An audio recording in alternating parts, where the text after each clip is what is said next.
आदाब। मुनसिफ टीवी के खास प्रोग्राम मुल्क मिल्लत और मसाइल में आप सभी का इस्तकबाल है। मैं हूं खुर्शीद रब्बानी। M3 में आज चर्चा करेंगे अमन शांति और मोहब्बत की नई दुकान मोहम्मद दीपक की हिम्मत और उनके हौसले पर। उत्तराखंड के कोटद्वार में एक दुकान के नाम बाबा को लेकर एक विवाद भड़क गया और उसके बाद ये एक राष्ट्रीय बहस बन गई। 30 साल से एक दुकान चली आ रही थी, ये मुस्लिम की दुकान थी जिसका नाम वो बाबा था, बाबा की दुकान। और बजरंग दल के जो लोग थे उन्हें इस पर आपत्ति हुई, उन्हें एतराज़ हुआ और एतराज़ के बाद उन्होंने वहाँ पर हंगामा किया, जिसके बाद जिम ट्रेनर दीपक ने खुद को मोहम्मद दीपक बताकर उनका डटकर मुकाबला किया।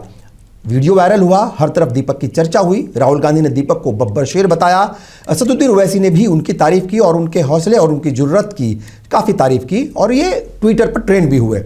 मगर इस दौरान बहुत सारे लोग दीपक से जलने भी लगे। ऐसे में बहुत सारे लोग ऐसे थे जो उन्हें कौम का गद्दार तक बता रहे थे। एक ग्रुप ने दीपक पर हमला करने की कोशिश की।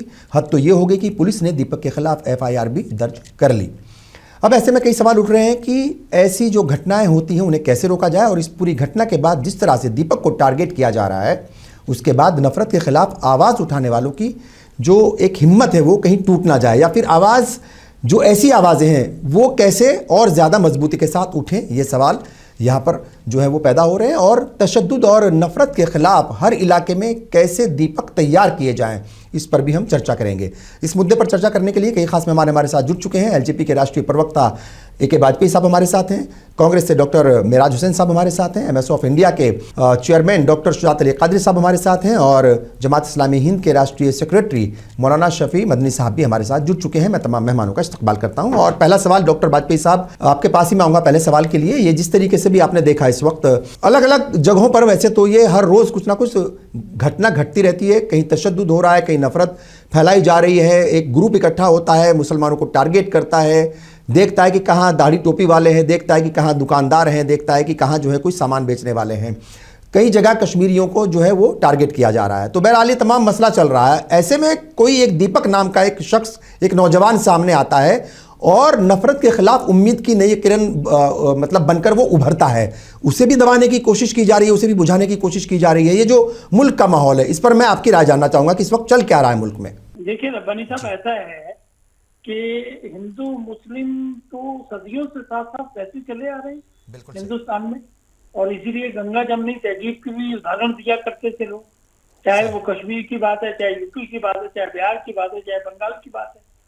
लेकिन हाँ, ये मानना पड़ेगा कि पिछले कुछ अरसे से जाने अनजाने में मतभेद तो बढ़ रहा है, इसमें कोई दो राय नहीं। लेकिन कहीं आप इसको इस तरीके से देखें कि सरकार का इसमें कोई रोल है, तो मैं उस बात से सहमत नहीं हूँ, क्योंकि आप इसलिए सहमत नहीं है क्योंकि आप NDA का हिस्सा हैं।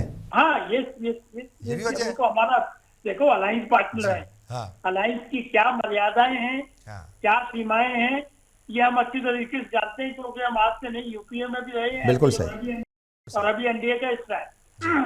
तो हम ये कह रहे हैं कि सरकारें जो है किसी की हो, सरकारें हमेशा रूल बुक के हिसाब से चला करती हैं, और सरकार की रूल बुक होती है संविधान। जो संविधान इजाजत देगा, हाँ, उसी के हिसाब से सारी कार्रवाई होगी। और अगर मान लो कोई नहीं करता है तो उसके लिए कोर्ट बैठी होती है। मान लो सरकार ने कोई कानून बनाया है और वो कानून अगर संविधान सम्मत नहीं है तो सुप्रीम कोर्ट उसको क्वेश्चन कर देती है। इसका जीता जाता उदाहरण था SC/ST एक्ट का 2019 में हुआ था। सुप्रीम कोर्ट ने गाइडलाइंस बनाई, वो लगा लोगों को डाइल्यूट हो गया प्रोविजन, एंटीसिपेटरी बेल मिल जाएगी, सरकार ने उसको दोबारा से दुरुस्त कर दिया। तो अब सवाल ये है कि दीपक कुमार जो वहां पे, शायद मेरे को जो जानकारी मैंने पढ़ा है, वो जिम ट्रेनर चलाते हैं, जिम चलाते हैं अपना बकायदा, जिम ट्रेनर है, और अच्छे खासे सपोर्ट भी है उनकी, और एक यंग नौजवान व्यक्ति है। अगर उन्होंने हिम्मत दिखाई और जो हुड़दंगी आए थे, किसी भी संगठन के हो, कहीं के भी हो, वो हुड़दंगी आए थे तो उन्होंने हुड़दंगी को रोका, तो ये वो गंगा जमनी तहजीब काम करती है। उसकी जड़ें बहुत गहरी हैं और वो जड़ें उखड़ नहीं सकती। आज दीपक आए हैं, कल को कोई रामेश्वर आएंगे, परसों को चौरसिया आएंगे, नरसों को कोई गोपाल आएगा। देखिए, इंसानियत सबसे बड़ा है, सबसे बड़ा चीज होती है इंसानियत, और इंसानियत के नाते दीपक बाबू ने जो किया बहुत बढ़िया काम किया। और दूसरी तरफ से जो भी लोग थे उन्होंने अगर एक बुजुर्ग आदमी की दुकान जो 30 साल से चली आ रही है उसका वो क्या नाम रखेगा क्या नाम नहीं रखेगा, ये उसका प्रेरोगेटिव है, सही। उसमें आपकी कोई अच्छा, ये जो बाबा लफ्ज है, ये ऐसा लफ्ज है, बाबा जो है ये दोनों तरफ चलता है, इधर भी बाबा है, उधर भी बाबा है, यहाँ भी बाबा है, वहाँ भी बाबा है, बाबा हर तरफ है। तो बहरहाल लेकिन एक अच्छी बात यह है कि एक दीपक जो है वो उसने एक रोशनी दिखाई और नफ़रत का जो अंधेरा है उस नफ़रत को ख़त्म करने की एक ये किरण ज़रूर सामने आई है। मगर आपने एक सवाल यहाँ पर उठाया है या एक बात कही है, वो ये है कि इसमें हुकूमत का कोई रोल नहीं है। मैं उस पर आऊँगा। सबसे पहले मैं जान लेता हूँ कि इस वक्त मुल्क का माहौल क्या है, बाकी मेहमान हैं उनसे भी ये मसला कितना अहम है कि इसमें हुकूमतों का रोल है कि नहीं है, इस पर बात करना बेहद ज़रूरी है वाजपेयी साहब। और डॉक्टर मेराज हुसैन साहब भी हमारे साथ हैं। डॉक्टर मेराज, क्या कहेंगे, ये जो माहौल इस वक्त मुल्क के अंदर चल रहा है इसको कैसे देखते हैं आप नौजवान एक लीडर के तौर पर आगे बढ़ रहे हैं और नौजवान नस्ल है उसके कंधों पर जो है इस मुल्क की जिम्मेदारी है, मुस्तकबिल की जिम्मेदारी है, तो कैसे देखते हैं ये जो इस वक्त माहौल ख़राब हो गया है और नौजवानों का इसमें बड़ा रोल है ख़राब करने में, तो नौजवान ही इसमें रोल अदा कर सकते हैं बेहतर करने में भी? देखिए, मेरे हिसाब से जो नफरत है जी, वो आज के वक्त में सत्ता का ईंधन है। अगर नफरत बढ़ेगी तो एक पॉलिटिकल थॉट को उससे फायदा होगा। और ये हमेशा आपने देखा होगा कि कहीं भी ये चीज़ हो, आप एग्जाम्पल ले लीजिए, जब राजस्थान में चुनाव थे तो वहाँ गौरक्षक तांडव कर रहे थे, हरियाणा में चुनाव थे उससे पहले वहाँ ये सारी चीज़ें हो रही थी। अब क्योंकि अगले साल उत्तराखंड में चुनाव है तो अब इस मसले को उठा लिया कि उत्तराखंड में इस तरह की छोटी छोटी चीज़ें होती रहेंगी। मैं इसका एक एग्जाम्पल देता हूँ। माँ एक वर्ड है, अब हम भी अपनी माँ को माँ कह सकते हैं, कोई हिंदू भी अपनी माँ को माँ कह सकता है, कोई सिख भी अपनी माँ को माँ कह सकता है, लेकिन कल को कोई आके कहे कि माँ वर्ड जो है वो कॉपीराइटेड है, ये बात सिर्फ हिंदू ही माँ को माँ कह सकता है, आपको अम्मी कहना पड़ेगा। तो ये झगड़ा नहीं है, ये जबरदस्ती का झगड़ा है। और जबरदस्ती का फसाद क्यों पैदा किया जा रहा है? क्योंकि पुष्कर सिंह धामी सरकार का अगर आप रिपोर्ट कार्ड देखेंगे तो हर मुद्दे पर फेल हो गई है। आपको पता होगा कि कितनी तेजी से जो है वो एक इलाका दरक रहा है उत्तराखंड में, पहाड़ खिसक रहे हैं, कितनी तेजी से जो है वहाँ जो है वो पेड़ काटे जा रहे हैं, वहाँ पे रोजगार नहीं है, पलायन का इशू चल रहा है लगातार, उत्तराखंड के लोगों को उत्तराखंड में रोजगार नहीं मिल पा रहा। तो ये सारी चीज़ों से एक डाइवर्जन प्रोसेस की ज़रूरत है। अब वो कोई भी दल को आगे करके किया जाए वो डाइवर्जन किया जाता है, कहीं गौरक्षा के नाम पर कहीं किया जाता है, कहीं कश्मीरियों के नाम पर उनको मार के डाइवर्जन किया जाता है, और कहीं किसी और नाम पर। अब ये बाबा का जो मसला है कि भाई बाबा तो मैं भी अपने दादा को कहता हूँ, तो बाबा कोई लड़ाई नहीं है, उस बुजुर्ग से लड़ाई नहीं है। अगर उस दुकान का नाम बाबा के बजाय कुछ और भी होता तो भी लड़ाई हो जाती, क्योंकि लड़ाई जबरदस्ती की जा रही है। और अभी आप अंकिता भंडारी केस आपने सुना होगा उत्तराखंड में, बहुत इंपॉर्टेंट केस था जिसमें बीजेपी के एक बहुत बड़े लीडर फंस रहे थे। तो उस चीज से डाइवर्ट करने के लिए इस चीज को उठाया गया है, मुझे ऐसा लगता है। मौलाना शफी मदनी साहब भी हमारे साथ हैं, जमात इस्लामी हिंद से आपका ताल्लुक है, क्या कहेंगे मौलाना साहब, जिस तरीके का माहौल है ये कैसे इस माहौल को देखते हैं? और जगह जगह जो है ये हर रोज़ मतलब जो है रह रह करके ऐसी घटनाएं होती रहती हैं, ऐसी खबरें आती हैं, कहीं लिंचिंग होती है, कहीं जानबूझ करके टारगेट किया जाता है। जैसे मैंने जिक्र किया अभी कश्मीरियों का, तो वो शॉल बेचने वाले होते हैं, कुछ ड्राई फ्रूट्स बेचने वाले होते हैं, कुछ दूसरा व्यापार करने वाले होते हैं, वो अलग अलग मुल्क के हिस्सों में जाते हैं। अच्छा, मुल्क के हर हिस्से से वहाँ पर कश्मीर में लोग घूमने जाते हैं, बड़ी मोहब्बत करते हैं कश्मीर से, मगर कश्मीरियों से नहीं करते, बड़ा अफसोस का मकाम है ये। तो आप कैसे देखते हैं कि ये मुसलमानों को टारगेट करके कैसे काम चलेगा? कोई मुल्क कैसे आगे बढ़ सकता है? माहौल जो इस वक्त है मुल्क का, क्या कहेंगे उस पर? हमारा ख्याल ये है कि ये पूरी पोलराइजेशन की पॉलिटिक्स है, इसने यानी इतनी नफ़रतें पैदा कर दी हैं कि एक दूसरे के साथ ज़िंदगी जीना ही अब बहुत मुश्किल कर दिया है। मेरा ताल्लुक़ बेसिकली गुजरात से है जी, और एक पूरी तारीख़ है हमारे पास इसकी कि ये सारी चीज़ें क्या हुई हैं, और अब गुजरात में जो पोलराइजेशन है वो किस तरह का है और कितना यानी गहरा है। लेकिन ये हालात जो है वो दिन ब दिन बिगड़ते जा रहे हैं, आजकल वो और ज़्यादा बिगड़े हैं। यानी कोशिश ये की जा रही है कि ये पोलराइजेशन होगा तो सत्ताएं बाकी रहेंगी, नहीं तो सत्ताई बाकी नहीं रहेगी।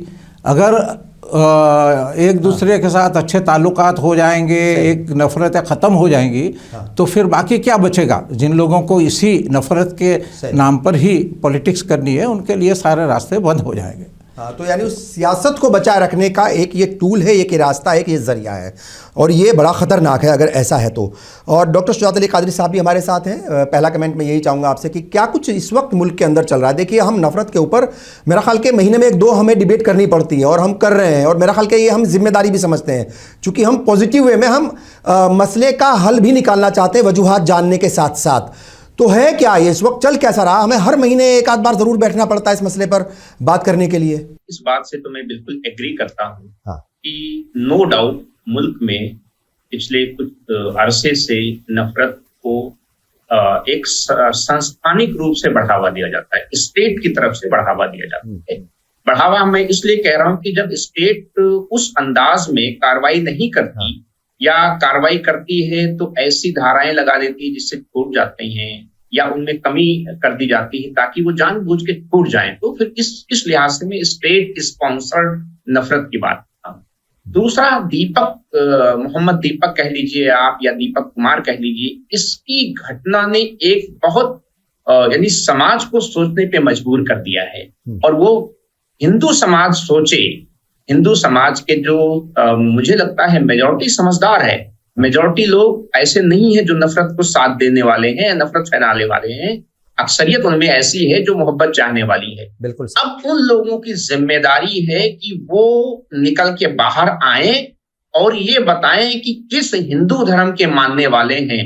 क्या वो उस हिंदू धर्म के मानने वाले हैं जो नफरत फैलाते हैं, जो दंगाई हैं, जो मवाली हैं, या उस हिंदू धर्म के मानने वाले हैं जिसकी मिसाल दीपक कुमार ने एक मजलूम की, एक पीड़ित का साथ देकर के साबित किया है। तो ये तो अब यहाँ पे मैं बहुत बड़ी बात कह रहा हूं, हिंदू धर्म के लोगों को और हिंदू लोगों को सोचना चाहिए कि वो अपने धर्म को किस नजरिए से देखना चाहते हैं, कि लोग किस नजरिए से देखें। क्या वो ये चाहते हैं कि हिंदू धर्म के साथ ये जोड़ दिया जाए कि वो दंगाइयों का धर्म है, बलवाइयों का धर्म है, पीड़ितों को मारता है, अन्याय करता है, या वो चाहते हैं कि दीपक कुमार उनके यहाँ आइडियल हो जो बगैर धर्म जात देख करके जो जिसके साथ अन्याय हो रहा था उसके साथ खड़ा हो गया, जिसके साथ जुल्म हो रहा था उसके साथ खड़ा हो गया, बगैर ये सोचे कि उसके साथ उसके प्रोपेगेंडा होगा, उसके साथ में जो है उसकी लिंचिंग करने की कोशिश की जाएगी। और हमने देखा कि फिर उसी के खिलाफ यानी बचाने वाले के खिलाफ जो है एफआईआर दर्ज कर दी जाती है। हाँ। एक बाजवी साहब, अब मैं आपके पास आऊंगा। देखिए, अभी आपने कहा था फर्स्ट कमेंट में कि इसमें हुकूमतों का कोई रोल नहीं है, सरकारों का कोई रोल नहीं है, और जाहिर तौर पर आप एनडीए का हिस्सा हैं। देखिए, हुकूमतों का तो सीधा सीधा रोल है, पॉलिटिक्स का सीधा सीधा रोल है। जो रूलिंग पार्टी है वो डायरेक्ट जिम्मेदार है कि नहीं है, मगर जो हुकूमत कर रहे हैं, जो सिस्टम को चला रहे हैं, जिनके इशारे पर सिस्टम चल रहा है, वो तो सीधे तौर पर जिम्मेदार है। कहीं भी माहौल बिगड़ता है, पहले दंगे होते थे तो कौन जिम्मेदार होता था? उस सूबे का चीफ मिनिस्टर, डीजीपी या होम मिनिस्टर, उन्हीं की जिम्मेदारी होती थी। उन्हीं की जिम्मेदारी है लॉ एंड ऑर्डर को मेंटेन रखना और ऐसी ताकतों को कमजोर करना या ऐसी ताकतों पर अंकुश लगाना जो माहौल खराब करना चाहते हैं किसी भी बहाने पर या किसी भी बहाने से। तो इसमें हुकूमतों को आप कैसे अलग थलग कर सकते हैं या उनकी जिम्मेदारी से उन्हें कैसे मतलब आजाद कर सकते हैं कि नहीं, ये बिल्कुल पाक साफ है और हुकूमतों की कोई शय नहीं है? जबकि ये देखने में आया है कि ऐसी जगहों पर जहां पर ऐसी टेंशन होती है तो जो पीड़ित पक्ष होता है, अगर वो मुस्लिम है, तो पता चलता है कि सिस्टम, पुलिस प्रशासन उसके खिलाफ ही कार्रवाई करता है, ना कि उनके खिलाफ जो गड़बड़ करते हैं। बनी साहब, ऐसा है कि कानून तो अंधा होता है। संविधान हो, रूल हो, कानून हो, कोर्ट हो, कचहरी हो, ये सब लोग ब्लाइंड हैं। इनके सामने जो एविडेंस होगा या जो फाइल होगी उसको हिसाब से बगैर किसी डिस्क्रिमिनेशन के वो काम करते हैं और उनको करना भी चाहिए, क्योंकि ये मैंडेट है, कॉन्स्टिट्यूशनल मैंडेट है। अब सवाल है, जैसे ये दीपक वाला केस ही जो है, इसमें दोनों तरफ से क्रॉस एफआईआर हुई है। जो हुड़दंगी आए थे उनकी तरफ से भी एफआईआर और दीपक कुमार की तरफ से भी एफआईआर। तो इस मसले को इतना तूल देने की जरूरत नहीं है। अभी सब पैनलिस्टों ने बोला और सबने एक बात कह दी कि नफरत का माहौल गर्म है, नफरत का माहौल गर्म है। भाई, समाज की जिम्मेदारी है। अब हम 4 लोग बैठे हैं, अगर हम यहाँ आपस में प्रेम भाव से रहेंगे तो कौन हमको रोक लेगा? समाज में ऐसा, एक बात बताइए मुझे, समाज में कब हुड़दंगी लोग नहीं थे, कब क्रिमिनल माइंडेड लोग नहीं थे, कब जानबूझ के शैतानी करने वाले लोग नहीं थे? तो वही चला रहा है सिलसिला। अब तरीका बदला है। आप ये कह रहे हैं कि सिलसिला वही चला रहा है, बस काम करने का तौर तरीका बदल गया है। भाई, तौर तरीका भी समाज, हम जिम्मेवार हैं उसके लिए। रूल बुक तो वही है ना। मेरा सिर्फ ये कहना है कि सरकारों को बदला, कौन सी ऐसी एक मुझे कृत्य बताइए जो सरकार ने कहा तुम वहां जाके दंगा कर दो। हाँ, सरकार कहती नहीं है सर, लेकिन सरकार अगर उनका या सिस्टम उनकी मदद करे तो इसका मतलब जो है वो इनडायरेक्ट वे में मदद ही मानी जाती है। सरकार ने एक नोटिफिकेशन निकाल दिया जी। कि जो आपकी दुकानों के जो बोर्ड है सफेद और काले रंग में होंगे और उसके नीचे आप प्रोपराइटर का नाम लिखेंगे, इसको क्या कहेंगे? मैं सिर्फ इतनी सी बात कह रहा हूँ कि समाज को ये जिम्मेवारी अपने ऊपर लेनी पड़ेगी, जैसे कि दीपक ने ली। कौन लोग थे कौन लोग नहीं थे हम उसमें नहीं जा रहे। सही। और जहां तक धर्म का मामला है ना, माफ करना, सनातन धर्म सर्व धर्म संभाव की बात करता है। हाँ, ठीक, बिल्कुल सबको सही है। बराबर रिस्पेक्ट देने की बात बिल्कुल सही करता बात है, है, बिल्कुल सही बात है। वासुदेव कुटुंब की बात करता है। हाँ। तो धर्म को क्यों बीच में ला रहे हो? ये कुछ उर्दंगियों के काम है। हाँ। वो उर्दंगी हमेशा करते हैं, उनको टाइट करना चाहिए। आपको याद होगा कि जब ये सरकार आई थी तो गौ हत्या पे बड़ा भारी चल रहा था, क्या हुआ?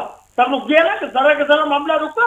तो सरकारें तो रोकना चाहती है, सरकारें नहीं चाहती कि किसी भी नागरिक को किसी तरह की परेशानी हो, लेकिन हुड़दंगियों पे कड़ी कार्रवाई होना चाहिए। ये इंश्योर किया जाना चाहिए कि इस तरह की दोबारा घटना ना हो। पर ये कहना कि सरकार करवाएगी, सरकार डाइवर्ट कर रही है क्योंकि अंकिता भंडारी का केस चल रहा है इसलिए इस तरह का माहौल बनाया जा रहा है, मैं इस बात को नहीं मानूंगा और मैं इससे मतभेद भी रखता हूँ। मेरा तो अल्टीमेटली यही सोचना है कि अगर हम समाज के लोग जिम्मेवार हो जाएंगे, जिम्मेवार तरीके से करेंगे जैसे पहले किया करते थे, तो किसी का रोल नहीं रह जाएगा। अगर एक पुलिस अफसर मान लो भेदभाव करता भी है तो उससे बड़ा पुलिस ऑफिसर है, मान लो वो भी भेदभाव करता है, तो कोर्ट बैठी है। जागरूकता होके, समाज में एकता होके इन चीजों का पार किया जा सकता है। और जो दूरियां बढ़ने की कोशिश कुछ लोग करते हैं, हुड़दंगी लोग, उन पे कंट्रोल नकाब पूरी तरीके से कसी जा सकती है। यही हमारी परंपरा है। हाँ। यही सनातन धर्म कहता है, यही हिंदू धर्म कहता है। हिंदू धर्म तो है ही, सनातन धर्म है। हिंदू तो एक सत्ता है और हम लोगों का प्रेम सदियों से चला आ रहा है। डॉक्टर मेहराज साहब, ये देखिए वाजपेयी साहब बहुत क्लियरिटी के साथ इस बात को कह रहे हैं कि ये हुकूमत कर रही है कि नहीं कर रही है, सवाल ये नहीं है समाज क्या कर रहा है। सिस्टम तो अपना काम करेगा, वो अपने हिसाब से काम करेगा, वो उसका सोचने का और काम करने का तौर तरीका अलग है, मगर यहाँ पर जिम्मेदारी जो बड़ी है वो समाज की है। और वो समाज कोई भी हो सकता है, मतलब वो नागरिक है, समाज का मतलब नागरिक है, वो हर नागरिक की जिम्मेदारी है। तो ऐसे उन्मादियों के खिलाफ सिस्टम भले ही बाद में आए, लेकिन पहले समाज के लोगों को सामने आना पड़ेगा। और समाज में बार बार इस बात को कह रहा हूं कि समाज कोई भी हो, चाहे वो हिंदू हो, मुस्लिम हो, सिख, ईसाई या जैन या कोई और कोई भी हो, उनको आगे आना पड़ेगा। यानी एक तरीके से अगर देखा जाए तो क्या ये क्लीन चिट है सिस्टम के लिए, हुकूमत के लिए, या फिर एक बड़ी जिम्मेदारी है शहरियों की? सबसे पहले तो जी वाजपेयी साहब को ये बता दूं कि मैं सनातन धर्म का बहुत आदर करता हूं और हमने हमारे घर में, हमारे घर के इर्द गिर्द, हमारे दोस्त अहबाब में कभी ये सोचा नहीं कि कोई हमारा दोस्त हिंदू है या मुसलमान है या सिख है या ईसाई है। और हमने यही पढ़ के अपनी तालीम हासिल की कि मजहब नहीं सिखाता आपस में बैर रखना। लेकिन ये कह देना कि सरकार या सिस्टम या जो चैनल जो चीज़ रन कर रही है मुल्क को, उसका कोई रोल नहीं है, सिर्फ समाज का रोल है। तो मैं इसमें एक एग्जाम्पल दूं कि जब अंग्रेज हुकूमत में थे तो जो अंग्रेज कर रहे थे उसी हिसाब से सिस्टम रन कर रहा था, क्योंकि गवर्नमेंट इज अ की factor in running the system. अब आप आ जाइए कि आप कह रहे हैं कि नफरत बढ़ रही है, इसमें सरकार का कोई रोल नहीं है। ऐसे ही नॉर्मली ये नफरत बढ़ रही है। मैं आपको 3 केसेस बताता हूं उत्तराखंड के और 2 बताता हूं बिहार के। बिहार में अभी अतहर हुसैन नाम का एक व्यक्ति नवादा में मार दिया गया, उसकी पतलून खोल के देखा गया कि कौन सा है, और वो बेचारा गरीब वेंडर था, उसकी लिंचिंग हो गई। उसके बाद एक केस बताता हूं आपको, मोहम्मद राय लड़का था एक, उसकी लिंचिंग हुई। ये लगातार लिंचिंग के केसेस बिहार में आ रहे हैं। अब मैं आपको उत्तराखंड के बताता हूं। उत्तराखंड में अभी नैनीताल के अंदर एक बहुत बड़ा बवाल मचा। उस बवाल में कहा गया कि एक बच्ची का रेप किसी मुसलमान ने कर दिया जिसकी उम्र ये है, और पूरा शहर बंद कर दिया गया, टूरिज्म खराब हो गया और पूरा सारे संगठन सड़कों पर आ गए। बाद में पता लगा कि उस आदमी का उसमें इन्वॉल्वमेंट नहीं है। कुछ दिनों के बाद उसकी दुकान, उसको भागना पड़ा, लोगों को मकान छोड़ के भागने पड़ गए अपने। उससे पहले पिछले साल की बात कर लीजिए, पुरोला में एक लड़की जो है 2 लोगों के साथ चली गई, उसमें एक मुसलमान था और एक हिंदू था। पता लगा कि पूरा का पूरा सिस्टम खड़ा हो गया और ये हो गया कि यहां से मुसलमानों को उत्तराखंड से भगाओ। और उसके बाद जब बहुत ये मामला तूल पड़ गया और सारे लोग इसमें इन्वॉल्व हो गए, पूरा मुल्क इन्वॉल्व हो गया, तब सरकार को जाकर इसमें चेत आई और 15-20 दिन के बाद जो है मामले को किसी सूरत से बचाया गया। तो इसमें मैं आपको ये कह रहा हूं। अच्छा, अयोध्या वाला मामला, अभी उनको क्लीन चिट मिल गई, जिनके जो है घर भी और कारोबार का जितनी भी चीजें थी सब बुलडोज कर दी गई थी। इसमें मैं ये कह रहा हूं कि देखिए इस तरह की चीजें, अब आप दीपक कुमार की बात कर रहे हैं, अभी की मैं आपको लेटेस्ट न्यूज बताता हूं। अभी मैंने दैनिक भास्कर में पढ़ा थोड़ी देर पहले कि दीपक कुमार की बच्ची स्कूल नहीं जा रही है, उसके जिम को पुलिस ने बंद कर दिया जाके वहां, और उसके नाम पे नामजद एफआईआर कर दिया। और अपोजिट जो क्रॉस एफआईआर की बात कर रहे हैं वाजपेयी जी, क्रॉस एफआईआर जिन लोगों पे हुए उनके नाम तक आप बताने अज्ञात के खिलाफ, आपने अज्ञात के खिलाफ एफआईआर कर दिया। और जब वहां पत्रकारों ने जाकर डीएसपी से सवाल पूछे कि ये तो ये नाम है, ये लोग इंपॉर्टेंट है और ये सारे वीडियो में दिख रहे हैं, तो डीएसपी ने कहा आप हमें मत समझाइए, हम आपसे बात नहीं करेंगे। तो देखिए मसला यह है कि संरक्षण कहीं ना कहीं दिया जा रहा, किस स्तर पर दिया जा रहा मैं इस पर डिबेट नहीं करना चाहता, लेकिन संरक्षण के बिना इस तरह की गुंडागर्दी नहीं हो सकती कि बाबा के नाम पर आप किसी की दुकान बंद करवा दें और ढाबा के नाम पर आप डिसाइड करेंगे किसका ढाबे को आप चलने देंगे और किसके कारोबार को आप बंद कर देंगे। ये डिसीजन आपका है, इस मुल्क सबका है। हर आदमी चाहे कश्मीरी हो, चाहे कर्नाटक का हो, चाहे वो बिहार का हो, सबको इस मुल्क में इज्जत के साथ रहने की जो है संविधान में छूट है। बिल्कुल ठीक है। कुछ कहना चाह रहे थे आप मौलाना शफी साहब? कोटद्वार में जो कुछ भी हुआ, दीपक कुमार और अजय रावत, ये दो लोग थे, दोनों थे, दीपक कुमार भी था, अजय रावत भी था, उन्होंने ये किया और नामजद एफआईआर दोनों के नाम से हो गई। बाकी जैसे कि साहब ने बताया है कि बाकी लोगों पर कोई अभी तक कुछ हुआ नहीं है। असल में सरकार जो चाहती है वही होता है। हमने तो इससे पहले भी बहुत सारे देखे और आजकल देखते हैं आप, हमारे यहाँ इतना बड़ा केस जो हो गया था और वो बिल्किस बानो का केस हुआ, बिल्किस बानो में जो लोग यानी थे उनको सजाएं हो गई और इसके बाद ये कि नहीं उसको उन लोगों को छोड़ दिया जाए। इस तरह के वाक़यात जो होते हैं वो कौन इसका यानी डिसीजन कौन लेता है कि भाई वो बिल्किस बानो में वो जो थे उनको यानी सज़ा दे दी गई थी और वो जेलों में बंद थे। अब उनको यानी इतने साल गुजार दिए हैं तो उनको यानी बाहर निकाल दिया जाए, तो वो गवर्नमेंट ही ने ही इसका फैसला किया और उनको निकाल दिया। दूसरी तरफ ये है कि कोई इस पर केस पर डिस्कशन नहीं हो रही है, कोई बात नहीं हो रही है, तो बेल तक नहीं मिलता है। 6-6, 7-7 साल से हमारे बच्चे जेलों में बंद है कि जिनको बेल तक नहीं मिलता है। तो ये सारा खेल जो है वो हम चाहे कुछ भी कहें, लेकिन गवर्नमेंट का इन्वॉल्वमेंट है, उसके बगैर ये हो ही नहीं सकता है।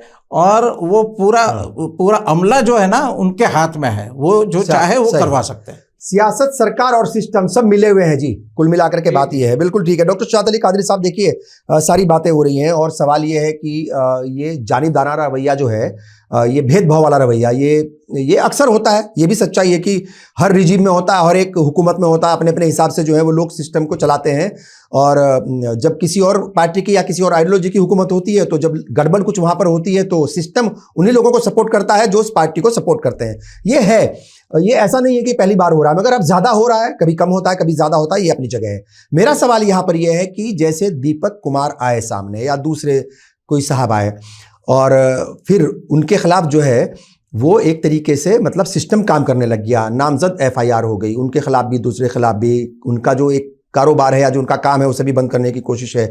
और मैं देख रहा था उनके वीडियोस, वो रो भी रहे थे, वो कह रहे थे कि बात माँ तक पहुंच गई है, माँ भी डर गई है, इकलौते वो बेटे हैं अपने घर में। तो अब क्या सिस्टम, सियासत, सरकार, ये दीपक और ज्यादा आगे ना बढ़े, ये दीपक और ज्यादा रोशनी ना फैलाएं, इन्हें रोकने की कोशिश है? ये देखिए, दीपक के खिलाफ 3 तरीके की जो है उनको हैरेस किया जा रहा है। एक तो प्रोपेगेंडा किया जा रहा है कि तुम हिंदू नहीं हो, तुम सनातन नहीं हो, तुम जो है एक, मतलब मैं ऐसे अल्फाज नहीं इस्तेमाल कर सकता जिस अल्फाज सोशल मीडिया पर बहुत खतरनाक तरीके से ट्रेंड चल रहा है, उन्हें कौम का गद्दार तक कहा जा रहा है। जी जी जी। और तो एक तो ये हो रहा है कि उसको दिमागी और जहनी तौर पर दीपक को इतना परेशान कर दिया जाए, और सिर्फ दीपक को परेशान करना मकसद नहीं है, दीपक के बहाने ऐसे लोगों जैसी आवाजों को दबाने की कोशिश है। जी, उनको दिखाना कि वो भी दीपक कल को बनने के लिए तैयार ना हो जाए। बिल्कुल तो ये एक प्रोपेगेंडा है पूरी तरीके से सोसाइटी को कि ऐसे लोग जो सच के साथ हों, जो अन्याय के खिलाफ आवाज उठाना चाहते हों, उनको आप इस कौम का गद्दार बता दो, उनको धर्म से खारिज कर दो और उनको इतना प्रताड़ित कर दो, उनकी फैमिली को इतना प्रताड़ित कर दो कि ताकि उनसे सबक लेते हुए कल को कोई और उन जैसा किसी पीड़ित के साथ खड़े होने की जुर्रत ना कर सके, किसी मजलूम के साथ देने की जरूरत ना कर सके। ये दीपक के साथ किया जा रहा है। ऐसे में मैं सलाम करता हूं और मेरी सभी लोगों से, सिर्फ मुसलमानों की जिम्मेदारी यहां नहीं है बल्कि ऐसे सभी वो हिंदू भाई, वो हिंदू संगठन जो धर्म के असली रक्षक हैं, उनको चाहिए कि ऐसे दीपक के हौसले को टूटने ना दें। उनको जाना चाहिए, उनको उनके साथ खड़े होना चाहिए और सिर्फ उनके कानूनी कार्रवाई में मदद करनी चाहिए, उनके हौसले उनको हौसला देना चाहिए, उनके घर वालों को हिम्मत देनी चाहिए। और ये बताइए कि आप एक कम्युनिटी के खिलाफ नफरत जब फैलाना होता है तब आप धर्म संसद बुला लेते हैं, लेकिन एक रेपिस्ट जब जेल से बाहर निकलता है, मासूम बच्ची का रेप करता है, उसका आप माल्यार्पण करते हैं।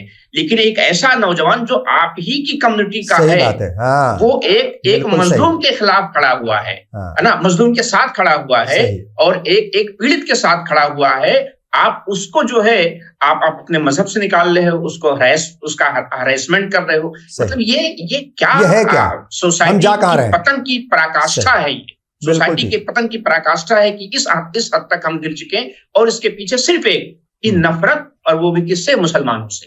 तो ये जो किया जा रहा है, इसमें समाज को, हिंदू, मुस्लिम, दूसरे और मजाहिब के लोगों को आना चाहिए, धर्मगुरुओं को आना चाहिए, उन्हें एक यानी सर्वधर्म सम्मेलन करना चाहिए और एक डेलीगेशन जो है ले जाकर के दीपक मोहम्मद दीपक या दीपक कुमार के साथ मिलना चाहिए, उनको हौसले देना चाहिए और दीपक टूटे ना, दीपक इसी तरह जलता रहे, जैसे आपने कहा, वो रोशनी देता रहे, ताकि जो नफरत फैलाने वाले हैं उनको जो है वो सबक मिले। बिल्कुल ठीक है। एक बात पे साहब देखिए, ये तो सच है कि जिस तरीके से ट्विटर के ऊपर भी ट्रेंड चला, सोशल मीडिया के ऊपर बाकायदा उसके खिलाफ, जहां उसके फेवर में यानी दीपक जैसे लोगों के फेवर में बहुत सारे लोग थे, वहीं पर दीपक के खिलाफ एक बाकायदा मूवमेंट चला और कौम का गद्दार बताया गया, ना जाने क्या क्या बातें कही गई। तो ये क्या मतलब, मेरा सवाल वही है आपसे कि क्या ये दीपक जैसे लोगों की हिम्मत को तोड़ने की एक मतलब जो है एक चाल है या एक साजिश है या मतलब जो है एक कोशिश है? नहीं, ये तो बहुत ज्यादा नकारात्मक सोचने वाली बात हो जाएगी। हाँ। क्योंकि दीपक कुमार को न तो पुलिस ने अरेस्ट किया है, न समाज के किसी जिम्मेवार लोग ने कोई स्टेटमेंट उसके खिलाफ दी है, न कोई हरास करने की बात है। एक इंसिडेंट था, दीपक कुमार ने तो अच्छा काम किया है कि एक बुजुर्ग की प्रोटेक्शन में आगे आ गए, तो उनको कौन क्यों अरेस्ट करेगा? कोई सनातन धर्म या कोई रिलीजियस आदमी या कोई पॉलिटिकल पार्टी या लीडर, किसी ने दीपक कुमार के एक्ट को कंडेम नहीं किया है।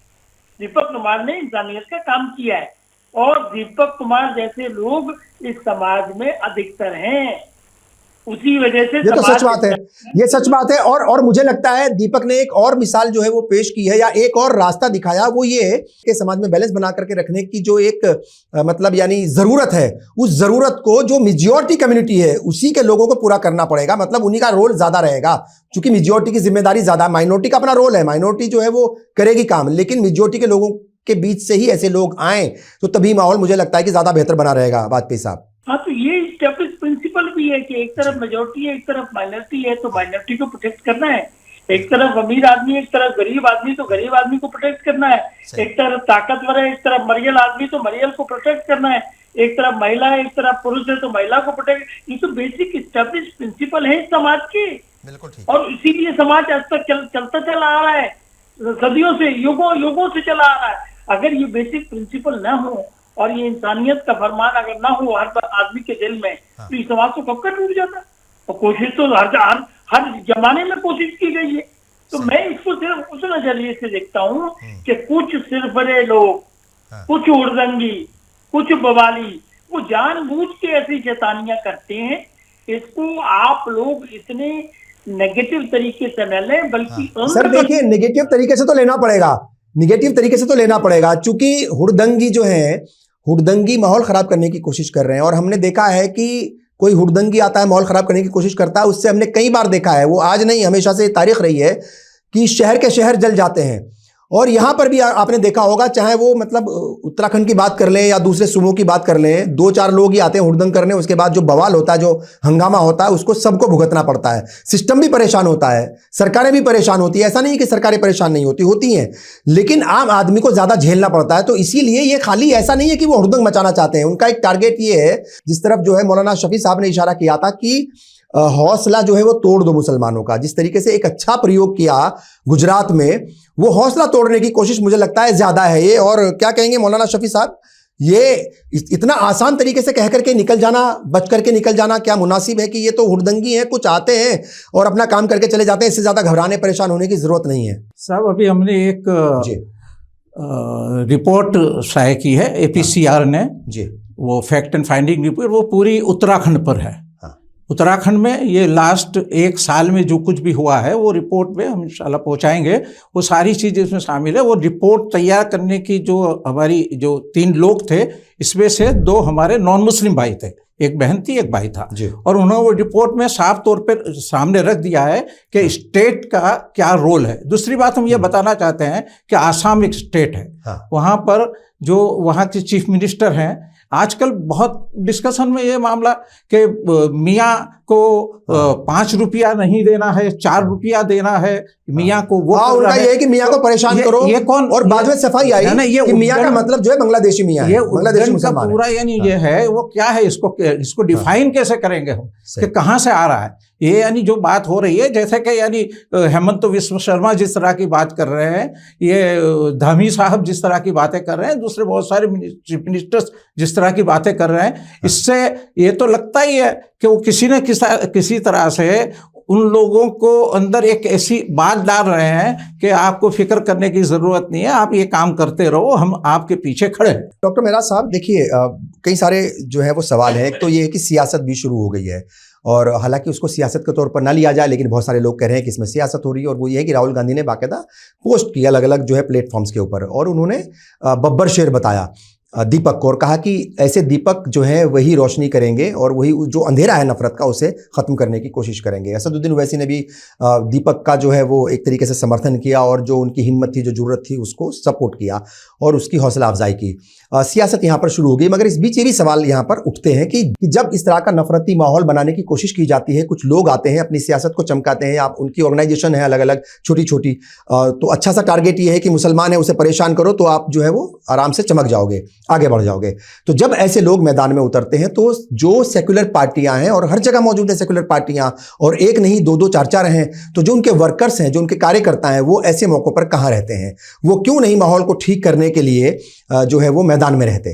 सबसे पहले तो वाजपेयी साहब बड़े अच्छी बातें कर रहे हैं, मुझे बहुत अच्छा लग रहा है। मैं तो ये दुआ करता हूं कि ये मुख्यमंत्री बन जाएं सूबे के, तो जिस तरीके की ये बात कर रहे हैं कि जो फ्रिंज एलिमेंट हैं इनका कोई मतलब नहीं है, अक्सरियत ऐसी ही है कि सब एक साथ मिलके रहें। बिल्कुल। तो लेकिन अभी जो आजकल कुर्सियों पर बैठे हुए हैं वाजपेयी साहब, उनके साथ परेशानी ये है कि वो ऐसा सोच नहीं पा रहे हैं शायद, जैसा आप अभी टीवी पे कह रहे हैं। अब मैं आपको बताऊं कि दीपक कुमार की जहां तक बात है, सिर्फ दीपक कुमार नहीं, कोई भी केस हो जाए इस मुल्क में इस तरीके का जिसमें नफरत जो है वो इन्वॉल्व हो, उसमें आप देखिए कि अगर आप कार्रवाई का एक पैरामीटर उठा के देख लें कि जिन हुड़दंगियों ने नफरत फैलाई है, जो मॉब लेके गए हैं, जिसने किसी को मारने की कोशिश की, लिंचिंग करने की कोशिश की, दुकान लूटने की कोशिश की, कारोबार बंद कराने की कोशिश की, उनके खिलाफ सरकारों ने क्या कार्रवाई की, तो आपको 90% केसेस में अंडा दिखाई देगा।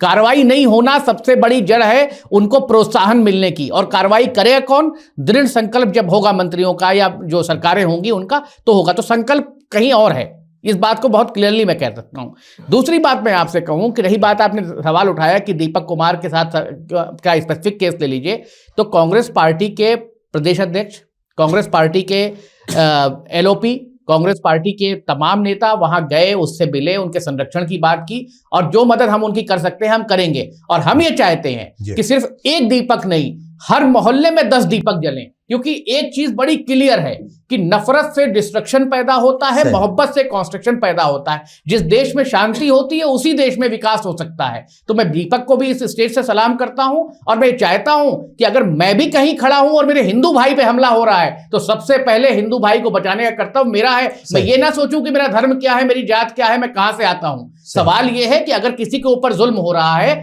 मैं मुसलमान हूं, मेरे सिख भाई पे जुल्म हो, मेरे हिंदू भाई पे जुल्म हो, तो मैं आपसे ये बात कह रहा हूं बड़ी जिम्मेदारी के साथ कि सबसे पहले मेरा फरीजा ये होना चाहिए कि मैं उसे बचाऊं। और अगर हम नहीं बचा पा रहे हैं तो कहीं ना कहीं हम समाज के ऊपर एक कलंक की तरह हैं, और जिस कलंक को मिटाने के बजाय अगर कलंक को बढ़ावा दिया जाएगा तो समाज में हमेशा जो है वो नफरत फैलेगी और नफरत का नतीजा ये होगा कि दूरियां फैलेंगी और दूरियों का नतीजा ये होगा कि मुल्क जो है तरक्की के रास्ते से हट के किसी और रास्ते पे चला जाएगा। बिल्कुल ठीक है कि वाजपेयी साहब देखिए ये जो सियासत बीच में आ गई है, राहुल गांधी का बयान, ओवैसी का बयान और भी बहुत सारे लोगों ने बयान दिया, कोई सपोर्ट में दे रहे हैं, कोई उनके खिलाफ है। तो प्रधानमंत्री जी को भी बयान देना चाहिए। बिल्कुल ठीक है। अच्छा, और इस पर उनको तारीफ करनी चाहिए कि ऐसे लोग समाज में हो। बिल्कुल, प्रधानमंत्री जी का मामला ये है कि उनका एक बहुत बड़ा धड़ा उसका उस पर इन्फ्लुएंस आएगा। उनकी खामोशी जो है वो मुसलमानों को चुभ रही है और वो परेशान करती है, क्योंकि बहुत सारे केसेस हो रहे हैं इस मुल्क में और बहुत सारे चीफ मिनिस्टर, खासतौर से जैसे आसाम के चीफ मिनिस्टर का जिक्र किया, वो जो भाषा बोलते हैं तो उन पर पीएम की खामोशी वो मतलब एक बड़े तबके को चुभती है कि वैसी खामोशी नहीं होनी चाहिए। जिस वक्त दलितों के ऊपर हमले हो रहे थे तो पीएम की तरफ से बयान आया था और कहा था कि पहली गोली अगर चलानी है तो मेरे ऊपर चलाओ, मारना है तो मुझे मारो, मेरे दलित भाइयों को मत मारो। लेकिन वैसी अपील या वैसी मतलब जो है बात वो मुस्लिम तबके के लिए या माइनॉरिटी तबके के लिए नहीं कही जाती। ये अफसोस की बात है, क्योंकि माइनॉरिटी भी यही का ही है और वो यहीं रहेगा, कहीं नहीं जा सकता। ये बात बहुत क्लियरिटी के साथ कई बार कही जा चुकी है। एक बात पे साहब, एक तो सवाल यही है कि जो सियासत ऐसे मामलों पर घुस जाती है उसको कैसे देखते हैं, और दूसरा ये कि माइनॉरिटी की, खासतौर से माइनॉरिटी क्या मुसलमानों की जो है वो हिम्मत तोड़ने की ये जो कोशिशें हैं, देखिए ऐसा तो नहीं है कि नाकाम है, कामयाब भी हैं बहुत सारी जगहों पर और वो परेशान भी हैं, ऐसा नहीं है कि परेशान नहीं है, सब कुछ अच्छा नहीं है। तो ये जो कोशिशें हैं कैसे देखते हैं और सियासत जो इस मसले पर हो रही है इसको कैसे देखते हैं? मैं इस बात से बिल्कुल सहमत नहीं हूँ, क्योंकि इस गवर्नमेंट का डिक्लेरेशन शुरू से 2014 से जब से आई है कि सबका साथ सबका विकास। सर बिल्कुल ठीक है। एक सवाल मैं यहाँ आपसे पूछूंगा, ईमानदारी से बताइए कि क्या 2024 के आम इंतखाबात के रिजल्ट्स के बाद आपने एक बार भी पीएम को सबका साथ, सबका विकास, सबका विश्वास, सबका प्रयास कहते हुए सुना है? नहीं सुना सर, नहीं सुना। मैं गारंटी के साथ इस बात को कह सकता हूं। ये बदलाव क्यों आया, ये भी बड़ा सवाल है। बीजेपी वाले देखो, हम लोग अलायंस का हिस्सा है। हाँ। देखिए हम लोग भी चीजों को समझते हैं और जब जब मौका आता है हम लोग खड़े होते हैं। बिल्कुल ठीक। आप कितने उदाहरण में दे सकता हूँ, ऐसा नहीं है। देखिए हम लोग कभी नहीं चाहेंगे और ना बीजेपी और आरएसएस भी चाहेगी कि एक समाज का हिस्सा यहाँ से अलग हो जाए या उनको नफरत करके अलग कर दो या उनको डिमोरलाइज कर दो, ऐसा कुछ नहीं है। आप इस बात को पूरी तसल्ली के साथ समझ लीजिए कि समाज के कुछ सिरे परे लोग जो हमेशा हुआ करते हैं, चाहे वो गुजरात का मामला है आज से 20 साल पुराना, या 84 सिख दंगों का मामला है, या और भागलपुर दंगा, या कितने वो सब तरीके के लोग होते हैं समाज में। लेकिन जो समाज का मेजॉरिटी हिस्सा है, ये पहली जिम्मेवारी उसकी होती है कि वह कैसे समाज में एक सर्वधर्म समभाव की बात रखें, प्रेमचार्य की बात रखें, भाईचारे। अगर हम लोग ब्लेम करना ही शुरू कर देंगे सरकारों को तो फिर क्या बनेगा, कहाँ पहुंचेगी ये बात से। मैं इस बात से, हाँ एक बात से मैं सहमत हूँ कि अभी मान लो दीपक वाला मामला था, सारे लोग सेकुलर पार्टियां जो अपने आप को क्लेम करती हैं और सब धर्म के लोग, सिख भी हो, ईसाई भी हो, मुस्लिम भी हो, हिंदू भी हो, सब जाके हिम्मत बनाए। प्रभात फेरियां पहले हम लोग निकाला करते थे। समाज अपने ऊपर कुछ नहीं लेगा और कह देगा सरकार कराना चाहती है। मेरा इससे बड़ा क्लियर मतलब है। मैं फिर उस बात को दोबारा रिपीट करूंगा, सरकार कोई हो, सरकार को रूल बुक के हिसाब से चलना होगा और जनता को सड़कों पे आवाज उठानी होती है। दीपक कुमार की बात छोड़िए, जिन बुजुर्ग की दुकान पे हमला करने वो उदंगी आए थे, आप लोगों ने क्या किया? आप लोगों से मतलब हम लोगों ने क्या किया? क्या चीफ मिनिस्टर को जाके हम लोग मिले? क्या चीफ मिनिस्टर को जाके हमने रिप्रेजेंटेशन दी? क्या हमसे प्राइम मिनिस्टर की कोई डेलीगेशन ने अपॉइंटमेंट मांगी? देखिए अपने गिरेबान में भी जाके प्लीज, माहौल जो है वो कंडेम करना चाहिए। ये माहौल नहीं रहना चाहिए। एक एक दिन खतरनाक है, लेकिन मैं इसका सिर्फ कंक्लूजन एक है, तो कंक्लूजन हमारे हाथ में है, जनता के हाथ में है, चाहे वो किसी धर्म का हो, किसी मजहब का हो। It doesn't make any difference. हमको अपनी जिम्मेवारी करनी होगी, भाईचारा बढ़ाना होगा, गंगा जमुनी तहजीब को आगे लाना होगा और इस तरह के हादसों पे मुस्तैदी से रोक लगवानी। कुछ करते डॉक्टर साहब? ठीक। वाजपेयी जी, सबसे पहला सवाल तो मेरा वाजपेयी जी ये बताइए, ये दीपक कुमार वाले मसले पे आपने क्या किया? कहीं किसी का दीपक कुमार के समर्थन में कोई पोस्ट किया? हम देखिए, हम नहीं, आपने कहा कि समाज की जिम्मेदारी है, आप समाज का एक अहम अंग है, तो आपने अभी तक क्या किया मैं ये जानना चाहता हूँ पहले। जो उसकी दुकान के साथ खड़े हैं। कहाँ खड़े हैं आप? आपने कहा प्रभात फेरी निकाल, मैं कह रहा हूँ अभी हम जो आप तो टेलीविजन पे ये बातें कर रहे हैं, इससे बड़ी सपोर्ट हम क्या दे ठीक सकते है, हैं? खुल करके बोल तो रहे हैं उसके सपोर्ट में, खुल करके बोल रहे हैं। ये बड़ा आज के वक्त में खुल करके अच्छे के साथ या इंसाफ के साथ खड़े रहना भी मुझे लगता है कि बड़ा कदम है आज के वक्त में। जो वैसे तो हमेशा ही इस तरह के इक़दामात को जो है वो तवज्जो मिलनी चाहिए और उनकी तारीफ होनी चाहिए। क्या कुछ कहेंगे मौलाना शफी साहब? देखिए, ये बात सच है कि भाई क्या इक़दामात उठाए गए, ये सवाल अपने आप में है। बयान भी आए, बहुत सारे मीडिया के लोग वहाँ पर पहुँचे, उसकी हौसला अफजाई करने के लिए बहुत सारे लोगों ने बयान भी दिए, मगर इक़दामात क्या उठाने की ज़रूरत है ताकि इस तरह की आवाज़ें दबे नहीं। असल में मसला ये है, मसला एक दीपक का नहीं है, मसला जो है इस तरह के जो अंदर दीपक लिए बैठे हैं अपने अंदर, जो इस तरह की एक पॉजिटिविटी लिए बैठे हैं, वो कमज़ोर ना पड़े, उसके लिए क्या इक़दामात तमाम लोगों को मिलकर के उठाने की ज़रूरत है? मौलाना शफी साहब। दीपक जैसे बहुत सारे ऐसे हैं और जी। बहुत सारे ऐसे लोग हैं दीपक जैसे आज भी, जो बाहर निकल कर आते भी हैं। तो हमारी तो जिम्मेदारी ये है कि इसके साथ हम खड़े रहें, बिल्कुल सही। ऐसे हालात को और आगे बढ़ाएं। असल में सबसे बड़ा मसला जो है ना हमारे पास, वो ये है कि संवाद ख़त्म हो गया है।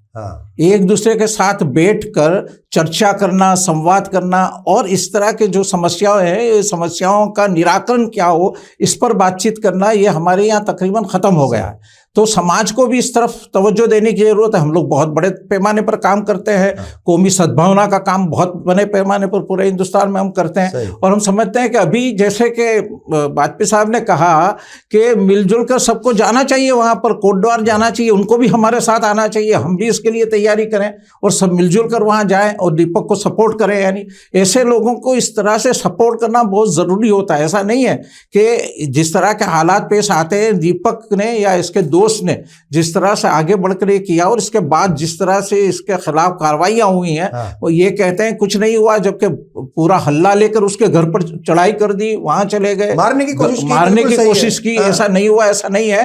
तो ये सारी चीज़ों में हमको यानी बहुत सपोर्ट करना चाहिए, ऐसे लोगों के साथ खड़े रहना चाहिए। अगर पुलिस FIR करती है तो इसके खिलाफ भी हमको कार्रवाइयाँ करनी चाहिए और हमको पूरी कोशिश करनी चाहिए कि इस तरह के हालात जो माहौल बना हुआ है, इसमें इस तरह के पॉजिटिव जितने भी काम है वो हमारी तरफ से मिलजुल कर होने चाहिए। इसके लिए हमको बाहर निकलना चाहिए। डॉक्टर मेहराज साहब, देखिए ये जो सांप्रदायिक सद्भावना का जो एक मसला है या जो मामला है, ये किसी एक पार्टी का तो मामला है नहीं ना, किसी एक पार्टी की मतलब जो है ये सिर्फ एक ही पार्टी की जिम्मेदारी या किसी एक कम्युनिटी की, एक ग्रुप की नहीं, या किसी एक शख्स की नहीं, ये तमाम लोगों की जिम्मेदारी है। आपको क्या लगता है कि ये जो सांप्रदायिक सद्भावना है, इसको बचा करके रखना, इसे बनाए रखना बेहद ज़रूरी है? क्योंकि जो तोड़ने वाले हैं वो तोड़ने की कोशिश में लगे हैं और बहुत मजबूती के साथ वो कोशिश कर रहे हैं, हर लेवल पर कोशिश कर रहे हैं। तो हर लेवल पर उसे बचा करके रखने की कोशिश करना बेहद ज़रूरी है। कौन से रास्ते आपको लगता है कि इख्तियार करने चाहिए? धर्म और राजनीति दो अलग विषय नहीं होंगे। ये नफरत का मामला चलता रहेगा। और क्योंकि अगर किसी को बड़ा आसान रास्ता है, अगर आप एक बिल्डिंग बनाने के लिए जा रहे हैं तो उसमें बड़ा आपको ईंधन, ताकत, वक्त, चीजों की जरूरत है, लेकिन आपको कोई डिस्ट्रक्शन करना है, आपने किसी को 2 थप्पड़ मार दिया, आपका गेम शुरू हो गया। तो मेरा ये मानना है कि राजनीतिक जो लोग हैं, चाहे वो मैं हूं, चाहे वो वाजपेयी साहब हो या कोई और हो, उसको अपनी जिम्मेदारी को समझना पड़ेगा कि वो मुल्क की अच्छाई के लिए राजनीति करे। मुल्क में फसाद पैदा करने के लिए राजनीति करने वाले लोग सबसे बड़े गुनहगार हैं, आज चाहे वो दीपक के साथ हो या कल किसी और के साथ हो। तो मसला यह है कि हमें अगर सपोर्ट करना, और दूसरी बात रही सपोर्ट की, बड़ी अच्छी बात कही कि प्रभात फेरी निकालनी चाहिए। आपको मैं बता दूं, आज का जो माहौल है और जो सत्ताएं जहां पे हैं, अगर आप इस तरह की प्रभात फेरी निकालने जाएंगे आपको परमिशन नहीं मिलेगी। लेकिन अगर आगरा में आप देखेंगे, करनी सेना के लोग बंदूक लेके एक सांसद को मारने जा रहे थे उसके घर पे, तो पूरा का पूरा जुलूस आ गया और पुलिस रोक नहीं पाई उन्हें। तो मसला यह है कि इच्छा शक्ति कहीं ना कहीं कमजोर है सरकारों की, या फिर संरक्षण इसलिए है कि सत्ता का रास्ता नहीं, या फिर इच्छा यह है कि ऐसा ही चलता रहे। यस, बिल्कुल। तो मगर रास्ते तो कहीं ना कहीं निकालने पड़ेंगे और तमाम जो पॉलिटिकल पार्टियां हैं, जो सामाजिक संगठन हैं, जो तंजीमें हैं, जमीयत उलेमा हिंद या जमात इस्लामी हिंद या दूसरी जो हैं, तमाम को मिल बैठ करके कहीं ना कहीं एक फोरम पर आकर के बात तो करनी पड़ेगी। और जो अलग अलग मजहब के लोग हैं उनके साथ बातचीत करना बेहद ज़रूरी है, जिनके जहनों के अंदर नफरत भर गई है। तो वो रास्ते क्या हो सकते हैं डॉक्टर मेहराज? देखिए, बहुत क्लियर बात है कि जब तक जो देश के शासक है जी, वो अगर पहल करेंगे, जैसे प्रधानमंत्री का एक बयान आया था कि एक हाथ में कंप्यूटर हो और एक हाथ में कुरान हो, और उसके बाद फिर मदरसों को बंद करने की पूरे मुल्क में अलग अलग सरकारों ने कोशिशें शुरू कर दी। तो दो कॉन्ट्रडिक्शन दिख रहा है, एक तरफ आप ये कह रहे हैं, दूसरी तरफ आप ये कह रहे हैं कि मदरसा बंद कर दो, मदरसा फला चीज कर रहा है। जबकि अगर आप देखें तो इस मुल्क में कितने आजादी के मतवाले मदरसों से निकले। सही। तो मसला यह है कि हम जो कह रहे हैं और हम जो कर रहे हैं, अगर उसमें फर्क दिखेगा तो फिर मामला खराब हो जाएगा। और इस मामले को बनाने के लिए जो पार्टियां सत्ता में हैं उन्हें आगे आना पड़ेगा कि दीपक को बचाने के लिए अगर प्रधानमंत्री का एक ट्वीट आ जाएगा ना कि दीपक के मैं हौसले को सलाम करता हूं, किसी की हिम्मत नहीं है, ना कोई संगठन वाला छोट भैया नेता और ना सरकारें कि वो कुछ कर रही हैं। सवाल इस बात का है कि हम सरकारों तक या तो हमारी बात पहुंच नहीं रही है, या कान तक पहुंच रही है तो उसे नजरअंदाज कराने की कोशिश की जा रही है, और या तो फिर खालिश राजनीति है। इस पर आपको फैसला करना पड़ेगा जो लोग सत्ता में बैठे। बिल्कुल ठीक है। एक बात पे साहब, क्या कुछ आखिर में सजेशंस होंगे आपके, और बड़े अहम सजेशन जाहिर तौर पर होंगे। एक सियासी जो तजुर्बा है वो भी है आपके पास, सामाजिक भी अपनी जिम्मेदारियां आप निभाते हैं सामाजिक तौर पर भी, और प्रैक्टिस भी करते हैं, सुप्रीम कोर्ट में वकील भी हैं, तो कायदे कानून भी जानते हैं, तमाम चीज़ों को जानते हैं। तो रास्ते जो हैं वो एक नहीं कई सारे अपनाने पड़ेंगे एक साथ। हमारा तो लब्बो लबाब बड़ा साफ कहना है। हमारा लब्बो लबाब यही है कि समाज को और जिम्मेदार बनना पड़ेगा, समाज से लोगों को निकलना पड़ेगा, समाज में संदेश देना पड़ेगा। देखिए, आपका ये कहने से काम चलने वाला नहीं है कि पॉलिटिकल पार्टियां जो जानबूझ के कर रही हैं। पॉलिटिकल पार्टियां कोई आज से थोड़ी, पॉलिटिकल पार्टियां अपना काम करेंगी, समाज अपना काम करेगा, उर्दंगी अपना काम करेंगे। तो इन सबको बैलेंस करके ही समाज चल पाएगा। और खाली ये कह देना कि प्रधानमंत्री साहब ने एक बार अपील की उसके बाद नहीं की है, तो प्रधानमंत्री के लिए तो सब बराबर हैं। बराबरी का जो है रवैया अपनाना चाहिए ना सर, वही तो बात है। बराबर सब है, लेकिन आप मुसलमानों की पॉलिटिकल भागीदारी को लगातार टारगेट कर रहे हैं। आप बता दीजिए, पिछले 3 चुनावों में भाजपा ने कितने मुसलमानों को टिकट दिए? उत्तर प्रदेश सबसे बड़ा सूबा है, वहां कितने लोगों मुसलमानों को टिकट मिला? ये तो हम लोगों को जागरूकता खुद लानी पड़ेगी सर। जब सब कुछ हमें ही करना तो फिर सरकारों का क्या रोल है? तो वो जाने, उनका काम है। बाकी और पार्टियां भी तो हैं देश में, वो मुसलमानों को आगे ले। आप तो सरकार का हिस्सा है, हम तो आपसे पूछेंगे ना कि आप अकलियत को कैसे देख रहे हैं सर। हम तो अकलियत को भाई मानते हैं, भाई मानते हैं, लेकिन लिंचिंग पर आवाज उठाने नहीं देते ना। कहाँ धो रहे हैं? और प्रधानमंत्री भी उसी बात को मानते। तो करके दिखाइए ना आप। संसद में कि जो संख्या है मुसलमान राजनेताओं की लगातार घटती जा रही है। भारतीय जनता पार्टी ने जिम्मेदारी सिर्फ वाजपेयी साहब की नहीं है ना। कैसी बात कर रहे हैं वो जिम्मेदारी सिर्फ वाजपेयी साहब की नहीं है।